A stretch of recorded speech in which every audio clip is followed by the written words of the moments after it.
This short demo will show you how to navigate the Unleashed Warehouse Management app's Stock Check function. First, tap on the Stock Check option from the main menu.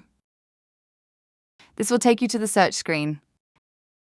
Use the barcode scanner to scan the product barcode for the fastest results when checking stock on the warehouse floor. Enter the count for the quantity you physically counted at each location, and click on the Validate button to confirm your stock check. If you're not using a barcode scanner, you can search for products by typing in the product code, product name, barcode, or SKU. The search supports partial matching, so you don't need to type the complete product code or name for it to pull through. And that's it. Now you know how to use the stock check function in the Unleashed Warehouse Management app.